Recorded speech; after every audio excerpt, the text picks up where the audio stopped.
프로그램 없나요? 개신교를 축소하고 폄훼하고 폄훼해서 기독교의 정체성을 파괴하고 교회를 말살하는 거라고 생각합니다. 그 다음 넘어가겠습니다. 내용면에서 관용 평등을 강조하지만 차별과 폭력이 존재하고 교과서도 사진 찍어놓은 겁니다. 너무 평등하지 않기 때문에 평등하다고 강조하는 것이 아닌가 싶습니다. 넘겨주세요. 네, 이슬람교 경전에 대해서 지나치게 자세하게 선전을 합니다. 저거는 마호메트의 그 출생에 대해서 저렇게 만화까지 줄여놓고, 여러분 이따가 말하겠지만, 네, 그 다음에 사원 이미지를, 우선 저 사원을, 이슬람 사원을 사진이 얼마나 많이 나오는지 모릅니다. 그래서 교과서가 이슬람 홍보 책자 같이, 아까 있는데 표교 책자냐 뭐 이런 말이 있었습니다. 네. 그 다음에 집필, 이슬람교를 학대미화하고 기독교를 축소 폄하인 집필 방식, 이게 더 문제라고 생각합니다. 내용도 내용이지만 집필 방식에서 저렇게 이미지를 많이 사용하면 뇌과학적인 공부를 안 했더라도 아실 것입니다. 저거는 한번 보는 순간에 저 내용이 우리 뇌 시각 영상에 딱 찍혀가지고 아이들이 평생 동안 저 그림이 잊혀지지 않냐고 남아있습니다. 근데 글로 한 페이지, 두 페이지 책을 한 권 읽어도 잊어버립니다. 넘겨주시기 바랍니다. 이슬람 타키아를 많이 썼고 넘겨주시기 바랍니다. 네, 너무 빨리 넘어갔나? 네. 그 다음에 좀 다시 한번 돌아가 주세요. 꼭 말해야 되는 게 있어가지고요. 네, 이미지를 많이 썼는데 타키아는 거짓된 거죠. 네, 그런데 저기 어디인가 자꾸 있는데 넘어가 버린 것 같습니다. 뭘 말하냐면 그 안에다가, 교과서 안에다가 사이트, 이슬람 사원 사이트 주소를 밝혀놨고, 그리고 핸드폰을 그려놨습니다. 그러면 우리 아이들이 그 전화해보고 인터넷을 통해서 거기 연락해보고 찾아가보고 이렇게 아이들을 유인작전을 했다는 것입니다. 그래서 저는, 그리고 꼭 말해야 되는 게 있는데 왜 이렇게 넘어가 버렸지? 네, 다시 한번 뒤로 좀 빼주시면 좋겠습니다. 예, 이게 핵심이니까 좀만 더 넘겨주세요. 예. 다시. 예. 다시 좀 안 넘어갔는지 다시 뒤로 좀 넘겨주세요. 네. 죄송합니다. 어떻게 가르쳤는지 실례를 하나 말하고 싶었어요. 다시 넘겨주세요. 뒤로. 예, 뒤로요. 네. 앞에 없고 뒤로 있습니다. 다시 한번. 예. 어떻게, 다음에 나옵니다. 네, 다시 넘겨주세요. 뒤로 넘겨주세요. 뒤로 넘겨주세요. 네. 더 많이 빨리 넘겨주세요. 예. 집필 방식에서 공표량에서. 네. 다시 넘겨주세요. 집필 방식에서 공표량에서 뒤로 넘겨주세요. 예. 네, 이겁니다. 이만과 가상 인터뷰를 하게 만들었습니다. 여러분, 기억하시죠? 2015년 1월 15일자 어떤 사건이 일어났습니까? 김군, IS가 되겠다고 시리아로 간 김군 이야기. 그 아이가 결국 죽었습니다. 저는 그 아이를 한번 찾아보고 싶습니다. 저렇게 했고, 그 다음에 아주 무섭고 아주 강교한 이슬람화 정책을 썼는데, 또 어떻게 했냐면 이슬람 경제활동을 해보라고 이슬람 상인이 돼가지고 체험학습을 하고 일기를 쓰는 이런 내용도 있습니다. 네, 넘겨주세요. 다 넘겨주시기 바랍니다. 다 넘겨주세요. 한마디만 돼요. 말하고 싶습니다. 이렇게 교과서가, 저 슬라이드가 진짜 제가 강의하는 슬라이드는 38개입니다. 이렇게 많은데 잘라갖고 왔는데 중요한 말을 꼭 말하라고 10분 동안에 다 말하기가 어렵습니다. 여러분, 제가 자료를 드리겠습니다. 여기 보시고 역사교과서, 중학교 2학년 역사교과서를 꼭 보시고 여러분들 교회에서 성도들에게 성도인 어머니 아버지에게 말씀해 주시기 바랍니다. 그리고 우리 학부모된 책임을 가지고 주권을 가지고 우리는 이 문제에 대해서 법적으로 싸우고 투쟁해야 된다고 생각합니다. 이상입니다. 시간이 부족해서 너무 안타깝습니다. 네, 다음은 서울신대 박명수 교수님의 발표문을 이은선 교수님께서 대신 발표해 주시겠습니다. 제목은 한국사 교과서의 공정한 기독교 서술 노력과 앞으로의 대책입니다. 박수로 맞이해 주시죠.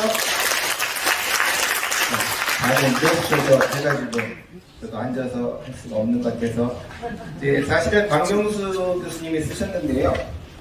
이제 저하고 같이 이걸 해와서 그냥 제가 아는 내용을 잠깐 말씀을 드리겠습니다. 그러니까 2009년도에 이제 박명수 교수님에게요, 자기 딸이 이제 교사 시험을 보려고 역사책을 다 갖다 이제 쌓았더라는 겁니다. 그래서 자기가 이제 교회사 교수니까 관심이 있어가지고 금성교과서를 딱 폈대요. 대한민국의 기독교에 대해서 뭐라고 썼을까?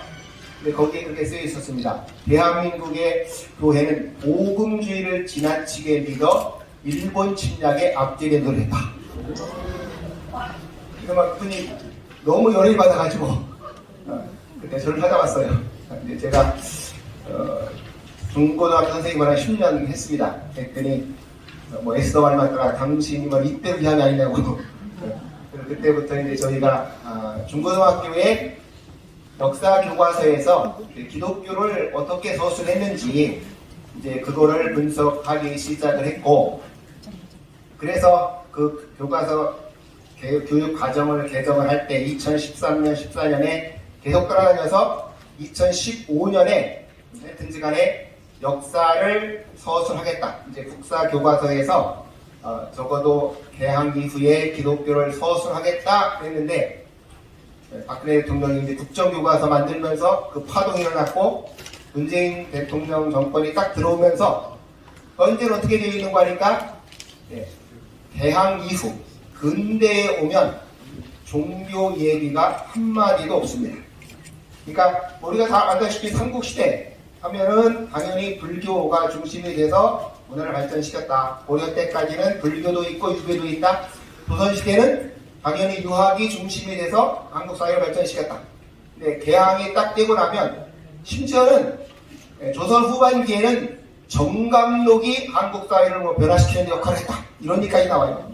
근데 개항이 되고 나면 현재는 종교에 대해서 단 한마디의 말도 없습니다. 그래서 저희가 지금 늘 강조하는 게 어떻게 하면 적어도 대한민국의 발전에 기독교가 한 역할을 공정하게 서술할 수 있겠는가라고 하는 점이죠. 그래서 저희가 가장 강조하는 것 가운데 하나는 대한민국의 역사의 정말 최고의 변곡점은 어디겠냐라고 하는 겁니다. 삼국시대, 조선시대까지 우리는 늘 중국 중심의 대륙문화 지배하에 살아왔습니다. 그 대륙문화 지배하에서는 군주와 신하의 관계로 형성된 바로 황제, 왕들이 다스리는 나라였다는 거죠. 근데 지금 바로 대한민국은 자유민주주의 국가로 구성되어져 있습니다. 그러면 대한민국을 자유민주주의 국가로 형성되게 만드는데 가장 결정적인 역할은 어디서 왔겠느냐 하는 것이죠. 바로 개항 이전까지 우리는 중국의 영향권 하에서 황제, 왕이 다스리는 군주체제의 나라였습니다. 지금 대한민국의 많은 역사학자들은 조선이라는 나라하고 대한민국을 거의 구분하지 않습니다. 심지어는 바로 그 조선이 발전해서 내재적 발전도를 주장하는 사람들은 바로 조선 그냥 뒀으면 지금 대한민국이 됐을 거다. 그런 주장을 한다는 것이죠. 그러나 지금 말씀드린 대로 조선과 대한민국은 질적으로 다른 나라입니다. 바로 국민이 나라의 주인인 민주공화국이 됐는데, 그 민주공화국이 되는데 물론 다른 여러 가지 역할도 있었겠지만 결국 우리나라의 역사에서 본다면 기독교가 가장 중요한 역할을 했다라고 하는 것이죠. 바로 개항 이후에 와서 우리는 서양 해양 세력, 서양 민주주의 세력 속에 편입이 되어졌고 바로 그 서양 세력이 우리나라에 들어오는데 가장 결정적인 역할을 한 것은 1882년 미국과 조미수호 통상 조약을 맺었고 그 이후에 선교사들이 들어왔습니다. 조금만 더 살펴보면 우리나라는 이제 여러분이 생각해 보시면 개혁을 해야 되겠어요. 근데 중국한테 도움을 받아도 우리나라를 집어먹으려고 그러고 일본한테 도움 빌려도 일본도 집어먹으려고 하는 겁니다. 그렇게 우리나라에 대해서 적어도 영토에 대한 지배권이 제일 없었던 나라가 미국이었던 거죠. 그래서 미국하고 관계를 맺었는데 미국이 한국에 오니까 별로 경제적 득을 얻을 게 없는 겁니다. 그래서 우리나라의 근대화에 별로 관심을 기울이지 않았어요. 결과적으로 고종임금이 미국한테 계속 도움을 요청했지만 도움이 별로 잘 안 오니까 그때 바로 선교사들이 들어왔습니다. 우리가 잘 아는 1884년에 들어와서 결국 언더우드 아펜젤라가 교육과 의료 활동을 하겠다. 고종임금도 다 알았어요. 알았음에도 불구하고 우리나라의 근대화에 우리나라를 집어삼키지 않고 그래도 도와줄 수 있는 유일한 세력은 선교사들이어서 선교사들인 거를 알면서도 그 활동을 하게 허용을 해준 거죠. 그래서 1884년 이후에 선교사들이 들어와서 이 나라의 근대의 문물을 심어주었습니다. 바로 여기서 우리가 가장 중요한 것은 여기서부터 민주주의 교육이 시작이 됐다라고 하는 것이죠. 그래서 민주주의 교육이 시작이 되어졌고 우리가 한번 일제시대도 생각을 해본다고 하면 지금 일제시대에도 가장 큰 논쟁이 바로 일제가 우리나라 근대화에 도움을 줬냐 아니면 식민지 수탈만 했냐. 근데 제가 보기에는 양면성이 다 있다고 보여집니다. 뭐 싫든 좋든 한국의 근대화 제도는 다 일본이 만든 게 어쩔 수 없는 현실이라고 말이죠. 물론 그 목적은 당연히 우리나라에 수탈해 가기 위한 목적이었습니다. 한국을 진짜 근대화 시켜주기 위해서가 아니고 수탈을 위한 목적이었지만 그럼에도 불구하고 근대화된 측면이 많이 있다는 거죠. 그런데 거기서 정말 일제의 그것을 벗어나서 참다운 그래도 민주주의를 맛볼 수 있게 만든 데가 어디였냐? 바로 미국을 중심으로 한 기독교 세력이었다라고 하는 겁니다. 적어도 교회 안에서는 선거가 이루어졌고요. 학교 안에서도 그런 미션 스쿨에서는 기독교 정신 내지는 민족주의 정신이 심어졌고 저는 거기서 가장 중요한 건 1919년 삼일운동이 일어나고 바로 임시정부가 세워졌습니다. 우리는 3.1운동을 일본에 대한 저항으로만 생각하지만 또 한 측면에서 본다면 바로 봉건제도를 무너뜨리는 가장 결정적인 순간이었다는 거예요. 바로 대한민국 사람들이 국민이 정말 나라의 주인이다. 이거를 가장 절감했던 건 3.1운동 때 우리가 국사 시간에 많이 들어본 대로 313개군 가운데 311개군에서 참여한 거족적 민족운동이었고 바로 국민들이 들고 일어나서 나라의 독립을 찾겠다고 외쳤던 그 결실이 바로 임시정부에서 대한민국은 민주공화국이다 라고 선포했습니다. 그리고 대한민국을 그 민주공화국이라고 선포하게 만드는 데는 미국에 있었던 이승만을 중심으로 한 바로 미국의 교포들의 영향력 속에서 바로 그 임시정부 헌법 1조를 미국의 헌법을 따라서 바로 대한민국을 민주공화국으로 만든다 하는 내용이 들어가 있을 정도로 미국의 영향을 많이 받으면서 대한민국이 민주공화국으로 성립이 되어졌고 그리고 그 노력 속에서 우리가 아는 대로 일제시대 때 독립운동의 방향은 두 가지였습니다. 하나는 바로 대한민국 민주공화국을 세우겠다는 사람들, 바로 하나는 인민공화국을 세우겠다는 두 개의 세력이 싸웠고 해방 후에 결국 이승만 박사가 가장 확고한 결단을 가지고 대한민국은 민주공화국으로 했다 하는 게 결실을 맺어서 바로 8월 15일 날 대한민국이 탄생되었습니다. 그래서 저희는 적어도 기독교를 소개할 때 개항 후에 대한민국이 자유민주주의 국가로 건설되어 가는데 중요한 역할을 했다는 것을 공정하게 서술해달라 요청하는 겁니다. 감사합니다. 네, 감사합니다. 감상해 주신 분들은 이제 내려가셔도 되겠습니다. 이번 시간에는 가장 중요한 시간입니다. 무엇일까요? 네, 사진 촬영입니다. 여기 중학교 역사 세계사 2022년 교육과정 분석이라는 제목으로 발제해 주셨습니다. 다시 한번 박수 부탁드립니다.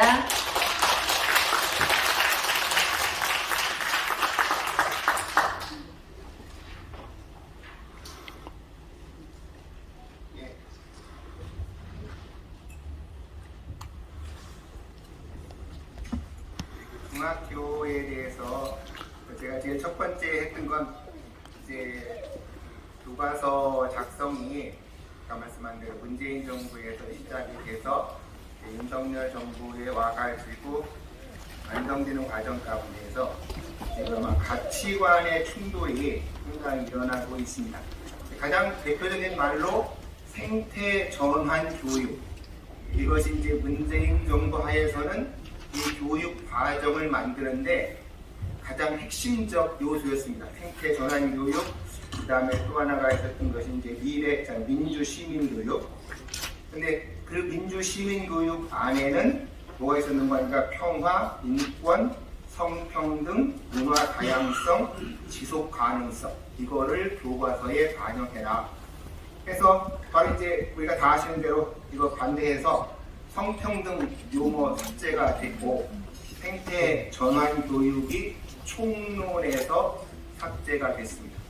근데 너무 짧은 시간에 하다 보니까 총론에서는 삭제가 됐는데 각 교과서의 강론에는 다 그대로 들어가 있습니다.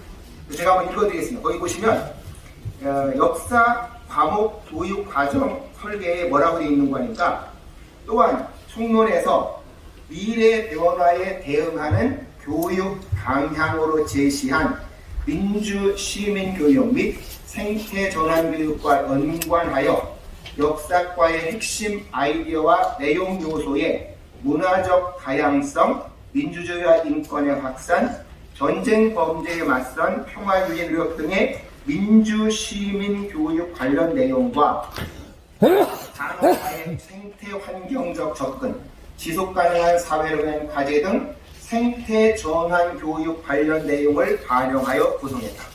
그래서 총론에서는 생태 전환 교육이 삭제가 되어 있는데 역사 교육과 설계 과정에는 이렇게 들어가 있습니다. 그래서 이거는 역사 교육과의 문제만 아니고 제가 검색해 보니까 각 교과에 다 이대로 들어가 있어요. 그래서 이게 아까 말씀한 대로 정권이 바뀌면서 너무 짧은 기간에 하다 보니까 이제 총론에서만 빠져 있고 각 교과의 강론에서는 다 들어가 있기 때문에 우리가 해야 될 작업 중에 하나는 총론에 없는 이 강론에 있는 내용들을 어떻게 조정할 것인가 하는 것도 가장 중요한 과제라고 보여집니다. 그 다음에 이제 역사 교과 교육 과정 개발을 제가 잠깐 말씀드리면 이제 과거에는 한국사하고 세계사를 나누어 놨던 걸 지금 이제 역사라는 과목으로 가르칩니다. 이게 2007년도부터 시작이 되어졌고요. 2007년도에 중요한 변화가 하나 나타났는데 지금까지는 모든 교과가 국정교과서였습니다. 근데 그 국정교과서에 대해서 계속해서 비판이 제기된 것이 국사 내용을 아까 앞에 정선경 교수님 말한 것 같이 지금까지는 정체성을 명확하게 해야 되니까 국정으로 해야 된다. 해서 국사교육을 시켰는데 역사학자들이 계속 비판한 게 왜 모든 사람을 똑같은 걸 가르쳐가지고 교과서가 무슨 성전, 그러니까 종교의 경전이냐 하고 계속 비판해서 이제 그거를 검정체제로 바뀌었습니다. 그래서 2007년도에 바로 그때까지 국정교과서이던 게 2007년도부터는 이제 검정체제로 바뀌어서 바로 이제 오늘날 우리가 보고 있는 이제 검정교과서가 생겨나게 되어졌습니다. 그렇게 해서 결국 2011년도에 가서 역사교과서 상위 검정이 맞춰졌고요. 그때는 노무현 대통령 시대에서 또 이명박 대통령으로 넘어가니까 또 교과서가 검정이 또 바뀌어서 2009년도에 내용이 바뀌어서 이제 지금까지는 교과서를 한국교육과정평가원에서 감당을 했는데 다시 이제 이것이 국사편찬위원회로 넘어가게 되어졌습니다. 그래서 검정 상은 2011년도에 통과가 되어졌고, 그리고 하는 2012년도에 이제 완성이 되어졌습니다. 그러다가 박근혜 정부에 들어오니까 다시 이제 교과서를 검정으로 하다 보니까 너무 내용이 천차만별이다. 그래서 국정으로 만들겠다 하다가 우리가 다 아시는 대로 국정교과서까지 만들었지만 반발이 심해서 폐기됐고, 2018년도에 이제 문재인 대통령 하에서 새롭게 역사 교과서가 만들어져서 지금 중학교에서 9종류의 역사 교과서가 사용되고 있습니다. 그러다가 지금 이제 2022년도 교육과정이 만들어졌고, 이제 앞으로 교과서가 다시 제작이 될 그런 상황이 와 있는 것이죠. 그래서 지금 앞에서도 손정숙 교수님께서 지적하셨지만, 이제 그 내용이 가장 적나라하게 들어가 있는 그 교육 과정이 언젠가 봤더니 2015년도 역사 교육 과정입니다.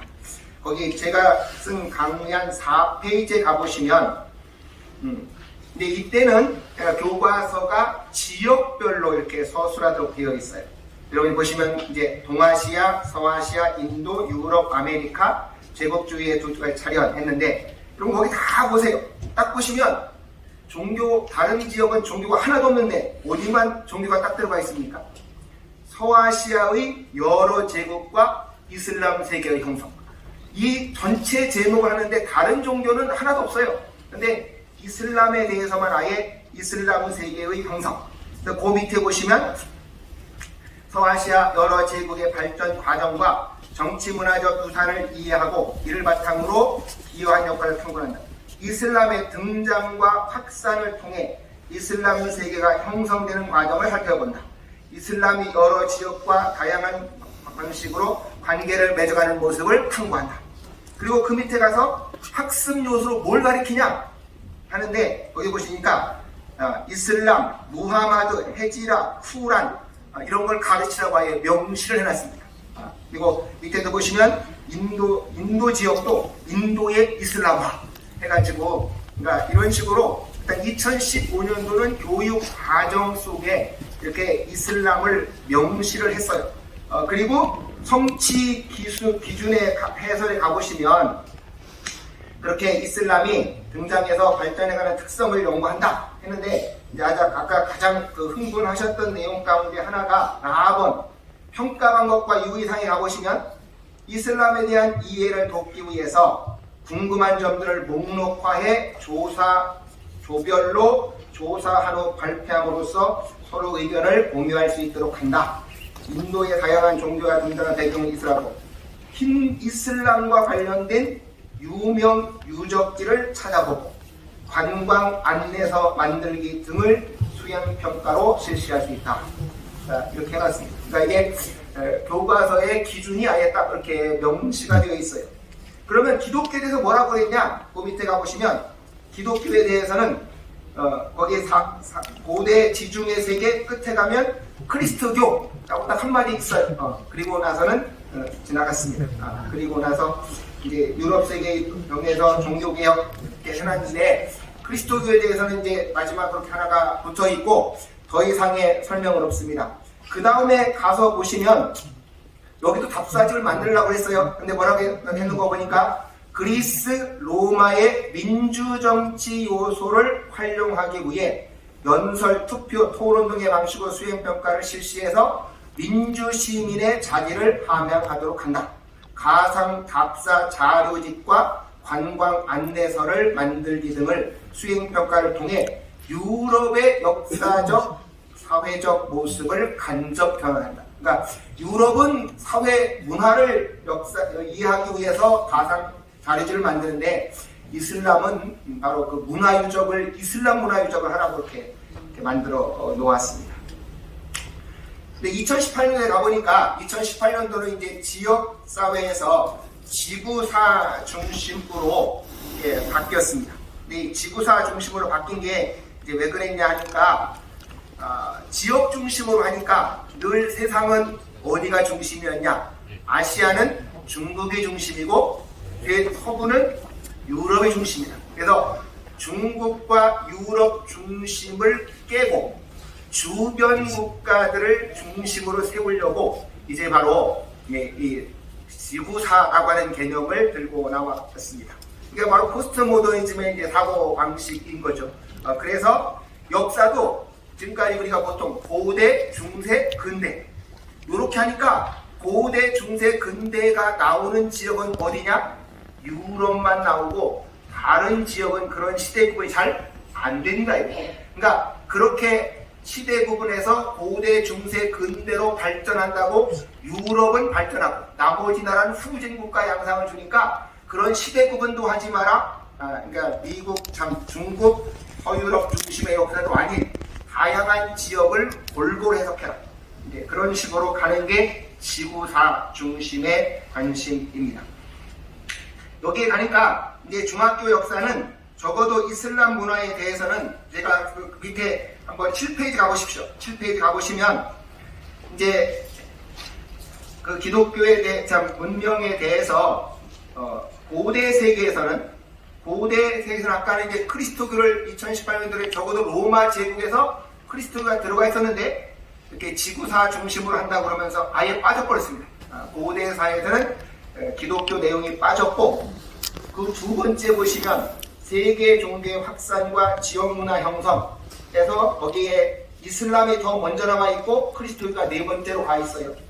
그래서 그 7페이지 밑에 보시면 이슬람 문화 형성과 확산해서 이슬람 제국의 확대, 이슬람 세계의 과학 이렇게 해놨고 그리스도교 문화의 형성에는 교황권의 변화, 종교 개혁 이게 들어가 있습니다.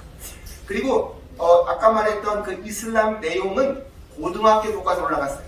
이제 그 꾸란 그 하는 내용은 중학교 교과서에서 고등학교 교과서로 이렇게 올라가서 편성이 되어졌습니다. 그래서 결국 2018년도는 이제 그 아까 말했던 이슬람의 그 종교의 자세한 내용은 학습 요소에서는 빠져 있습니다. 그래서 2022년도 거 보니까 8페이지에 있는데요. 일단 정확한 이유는 모르겠습니다. 그래도 앞에 있었던 것보다는 이슬람에 대한 내용이 그래도 상당히 줄어들어 있어요. 그러니까 우리가 이렇게 반대를 많이 해서 그랬는지 아니면 이게 고등학교다 올려 보내서 그랬는지 그럼에도 불구하고 이 중학교 교과서가 잘 쓰여지도록 우리가 관심을 기울여야 될 거는 고등학교는 선택이거든요. 보니까 3만 명도 안 들어요. 지금 뭐 학생들 거의 너무 힘들으니까. 그런데 중학교 교과서는 필수입니다. 그러니까 이 중학교 교과서가 잘 쓰여지는 게 우리한테는 대단히 중요한데 지금 여기를 보면 앞서 말씀드린 같이 앞에 같은 이슬람의 요소들이 많이 언급이 줄어들어 있습니다. 그래서 2022년도 교과서가 쓰여질 때 우리가 가장 중심해야 될 것은 세계사 교과서를 가장 쓰면 제일 바람직하겠죠. 그리고 쓰는 게 참 쉽지 않으면 적어도 검열단에라도 들어가서 정말 아까도 말씀드렸지만 기준은 이렇게 되어 있는데 내용은 또 어떻게 잘못될 수도 있으니까 그걸 잘 봐야 될 것 같습니다. 그래서 한번 내용을 한번 좀 보시면 2022년도 걸 보시면 거기 보시면 이제 문명의 발생과 고대 세계의 형성이라고 하는 데에서 9페이지 가보시면요. 9페이지 가보시면 제가 이렇게 밑줄로 그어놓는데 이제 고대 세계를 써놨어요. 종교의 성립과 확산을 탐구할 때는 사상 문화와의 관련성에 유의한다. 예를 들어 로마 제국 당시 그리스도교와 세계 시민주의적 경향 또는 만민을 동등하게 보려고 보편적 관점과 결합하면서 크게 성장할 수 있는 점을 주목한다. 그러니까 고대 세계라고는 말을 안 해놨지만 고대 세계에서 우리가 아는 대로 이슬람은 중세라고 하거든요. 근데 앞에 교과서는 중세에 나온 이슬람이 더 앞에 가 있고 기독교는 저 뒤에 가 있고 그런데 적어도 이 중학교에서는 고대 세계를 해놓고 그 고대 세계에서 이슬람을 기독교를 이렇게 예를 들어 잘 설명하라 이렇게 설명이 되어 있습니다. 그리고 이슬람은 보시다시피 이제 두 번째, 세계 종교의 확산과 지역 문화의 발전, 거기 보시면 동아시아 문화 형성, 그리스도교와 이슬람의 확산 해서 똑같이 이제 그리스도교와 이슬람의 확산이라는 것만 써놓았습니다. 그래서 그 밑에 가보시면 이제 그 세 번째에 가보시면 9-2번 구역 03-02 보시면 인도, 서아시아, 지중해에서 진행된 정치적 변동과 각 종교의 특징과 영향을 파악한다.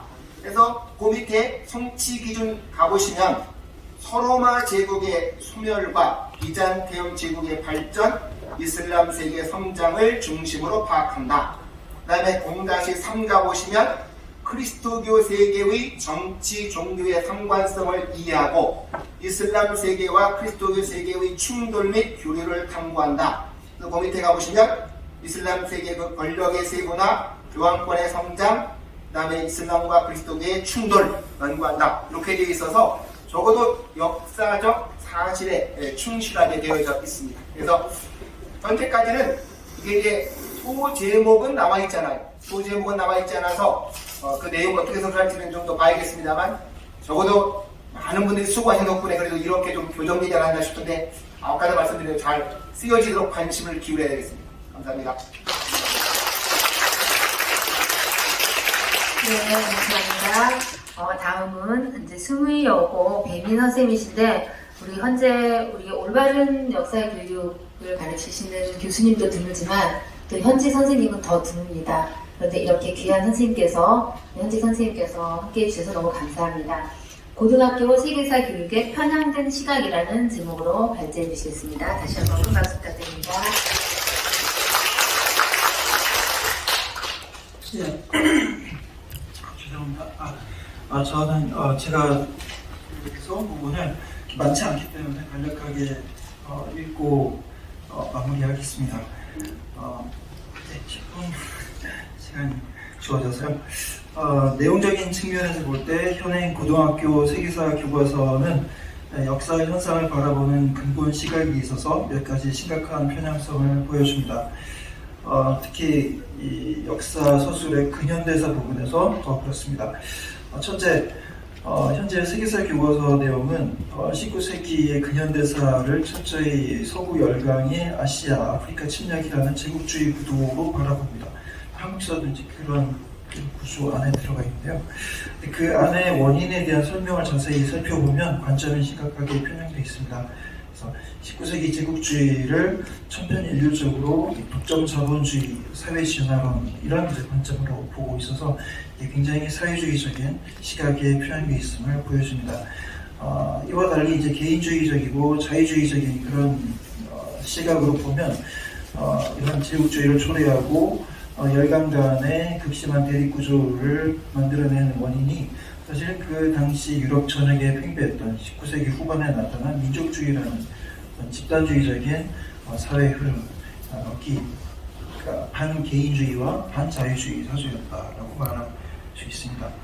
독점 자본주의는 시장에서 자연적으로 발생한 것이 아니라 그와 같이 그런 사회적으로 팽배한 집단주의적인 사회적 분위기 속에서 정부가 시장을 간섭하고 통제, 왜곡함으로써 나타나게 됩니다. 또 국가 간 군비 경쟁과 대외 팽창 시도, 또 노동자 대중에게 확산된 인종차별 이런 것들 사실은 이런 민족주의라는 집단주의적 광풍이 없었으면 설명하기 힘듭니다. 마찬가지로 1차 대전 이후에 나타난 전체주의, 2차 세계대전 사이에 파시즘 같은 그런 물결도 정부의 잘못된 시장 개입이 초래한 경제 공황과 그로 인해서 국민 다수의 어떤 집단주의적 욕망이 개인주의적인 자유주의적인 원칙에 의해서 제어되지 않고 무분별하게 분출된 결과가 전체주의적인 파국으로 이어진 것이라고 볼 수 있습니다. 이제 이런 어떤 그 역사를 바라보는 기본 시각이 있어서 세계사 교과서는 철저히 이 반개인주의적인 집단주의적인 시각에 서 있습니다. 세계사 불행의 근현대사 불행의 모든 원인이 자본주의의 영혼을 빼앗긴 이 서구 열강 국가들에 있다라고 하는 굉장히 단순한 시각. 그래서 주구장창 이 세계사가 이 역사적 진보를 추구해 나가야 되고 그런 이제 논조를 계속 하고 있습니다. 두 번째 또 현재 세계사 교과서 내용에는 중요한 하나의 문제가 있는데 민주주의의 역사성이 왜곡되어 있습니다. 이거는 이제 자유민주주의가 아닌 민주주의여야 된다라고 주장하는 최근에 많은 한국 사람들한테도 볼 수 있는 특징인데 민주주의에 대한 역사성에 대해서 무지하거나 아니면 알면서도 이걸 외면하고 있습니다. 현재 세계사 교과서 내용 학생들한테는 아주 모호하게 응태되어 있지만 서구 근대사에서 민주주의는 급진주의적인 사상이었지 20세기 서구 현대 냉전체제 하에서 자유진영 정치학자들이 만들어낸 그런 어떤 지금과 같은 개념이 아니었습니다. 정확하게 말하면 19세기에 서구 유럽에서 민주주의는 엄밀하게 얘기하면 자유주의와 대립되는 그런 개념이었다고 볼 수 있습니다. 그래서 자유주의와 민주주의로 선악을 떠나가지고 객관적으로 보면 정치적으로 귀족이나 자본가 개인들의 기득권을 보장하는 쪽이 자유주의 입장이고 그래서 이번 민주정이나 제한선거 같은 그런 정책들을 추구했던 반면에 민주주의는 민중의 요구를 내거는 그런 이제 공화정 보통선거 이런 과 관련이 있습니다.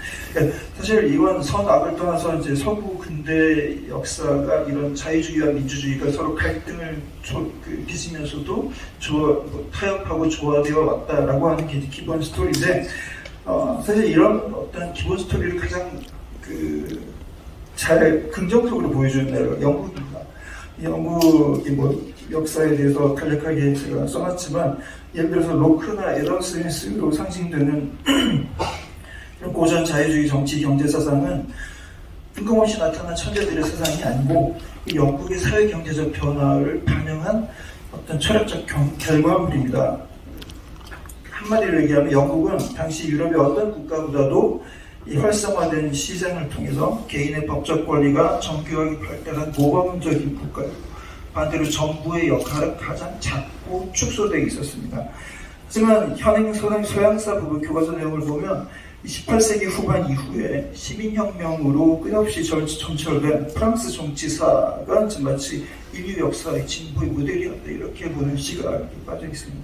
이게 되게 마르크시즘적인 사회주의의 어떤 편향된 역사적 시각을 보여주고 그 결과 산업혁명이나 이런 것들에 대해서도 그 근본 본질을 제대로 설명하지 못합니다. 세 번째로 마지막으로 인류 역사 발전에 있어서 핵심 중의 하나인 이 개인주의의 역사적 발전 과정이 전혀 세계사 내용에 녹아있지 못합니다. 오늘 자료 중에서도 박명수 교수님이 쓰신 내용이 보면 한국사 안의 역사 내용에서도 마찬가지 결함이 발견되는데요. 개인주의에 대한 내용이 빠져 있습니다. 그리고 거기에는 심각하게 기독교적인 어떤 시각을 은폐하고 이걸 축소하려는 그런 어떤 모종의 어떤 그런 의도와도 관련이 되어 있습니다. 개인주의라는 용어 자체는 19세기 초에 프랑스에서 만들어지지만 그 개인의 자유로운 개인, 독자적인 어떤 개인의 사적 자치라는 개념은 서양 근대사, 지성사에서 굉장히 핵심 개념 중에 하나입니다. 그리고 이것과 관련해 가지고 이 사적 사유재산, 사적 소유제도, 그리고 경제적인 자유로운 경제적 계약 체결 이런 어떤 자유시장 경제가 자유민주주의 제도와 더불어서 발전해 나갔다는 아주 가장 기본적이고 가장 핵심적인 우리가 공유하고 있는 현대 선진 국가들이 공유하는 근본 가치 이런 것들이 교과서에서 그 역사적 맥락을 배제되어 있습니다. 반대로 산업혁명과 자본주의에 대한 굉장히 부정적인 시각으로 이것들의 인간의 탐욕을 부추기고 온갖 어떤 도시 어떤 빈부격차와 이런 부정적인 것들을 가져왔다고 하는 이건 역사적 시각이 아니라 현대 PC 정치적 올바름을 추구하는 사회학적 시각으로 역사를 바라보는 그런 지금의 관점에서 서술된 그런 모습을 보여줍니다. 그리고 이제 마지막으로 이 개인의 어떤 발전 과정과 관련해 가지고 아주 중요한 것들이 이제 서구 근대사에서 교회, 기독교의 역할인데 특히 종교 개혁 또 서양사에서는 너무나 당연한 시각이 이제 교회사를 통해서 정치 철학의 어떤 정치 철학의 발전사를 바라보는 건데 이런 것들도 당연히 그래서 현행 세계사 교과서에 빠져 있습니다. 프로테스탄트라고 불리는 개신교도야말로 근대적 자유주의 시민의 어떤 본질이었고, 이들이 이제 서양 근대사에서 앞서 말씀드린 자유주의와 민주주의, 조화로운 발전의 가장 핵심적인 역할을 핵심 구성원이었다는 어떤 그런 기독교적인 시각이 해제되어 있는 것이죠. 이외에도 많은 문제들이 있지만 정리를 하자면 이런 어떤 그 문제들은 그 한마디로 요약될 수 있습니다. 개인의 자유와 시장 경제를 통한 인류 역사의 발전 과정을 은폐하고 민중의 어떤 혁명에 의한 그런 역사 진보에 과다한 의미를 부여하고 있습니다. 특히 사회주의나 유교 사상, 그다음 이슬람 정치 체제와 같은 굉장히 공유하고 있는 그 정치 철학 자체가 집단주의적이죠. 이 집단주의 지배 질서에 대해서 굉장히 반대합니다. 개인의 탄생을 초래한 소국 근대 사상의 기독교적 맥락에 대해서는 굉장히 애써서 외면하려고 굉장히 노력하는 그런 세계사 교과서의 서술 양식을 역사를 공부하는 사람들은 읽을 수가 있습니다. 이걸 외면 그거에 대해서 무지하거나 아니면 알고도 이걸 외면하는 지금 현재의 역사계나 역사 교육의 어떤 시각은 시급히 수정되어야 된다고 생각합니다. 이상으로 마치겠습니다. 네, 감사합니다.